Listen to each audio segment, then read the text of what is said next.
Halo, nama saya Martin Luther Cacawi dengan NIM 22013024. Saya akan mempresentasikan hukum tentang gerak. Dan yang ada di dalamnya ada pengertian hukum Newton, bunyi hukum 1 Newton, dan juga bunyi hukum 2 Newton, dan yang terakhir bunyi hukum 3 Newton. Baiklah, kita akan masuk dalam pembahasan yang pertama, yaitu pengertian hukum Newton. Hukum-hukum Newton adalah hukum yang mengatur tentang gerak. Hukum gerak Newton sendiri merupakan hukum yang fundamental, artinya pertama, hukum ini tidak dapat dibuktikan dari prinsip-prinsip lain. Kedua, hukum ini memungkinkan kita agar dapat memahami jenis gerak yang paling umum merupakan dasar mekanika klasik. Baiklah, kita akan masuk dalam pembahasan yang kedua, yaitu bunyi hukum 1 Newton. Jika resultan dari gaya-gaya yang bekerja pada benda sama dengan 0, maka benda diam akan tetap diam, dan benda bergerak lurus beraturan akan tetap bergerak lurus beraturan.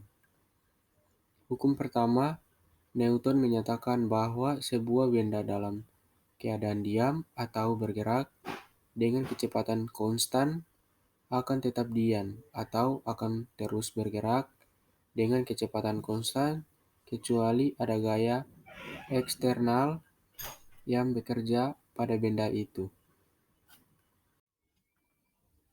Baiklah, kita masuk dalam pembahasan yang ketiga, yaitu bunyi hukum 2 Newton. Percepatan yang ditimbulkan oleh gaya yang bekerja pada suatu benda yang berbanding lurus dengan besaran gaya itu dan berbanding terbalik dengan massa benda tersebut.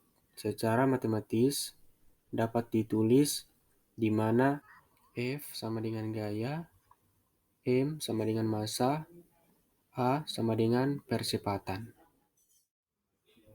Baiklah, kita akan masuk dalam pembahasan yang terakhir, yaitu hukum 3 Newton.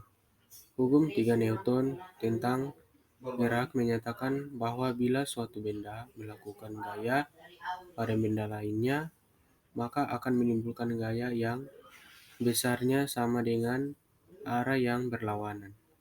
Dengan kata lain, hukum 3 Newton berbunyi gaya aksi sama dengan gaya reaksi.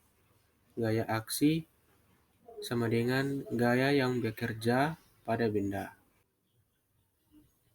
Gaya reaksi sama dengan gaya reaksi benda akibat gaya aksi. Untuk setiap gaya aksi yang dilakukan, selalu ada gaya reaksi yang besarnya sama tetapi arahnya berlawanan, atau gaya interaksi antara dua buah benda selalu sama besar tetapi berlawanan arah.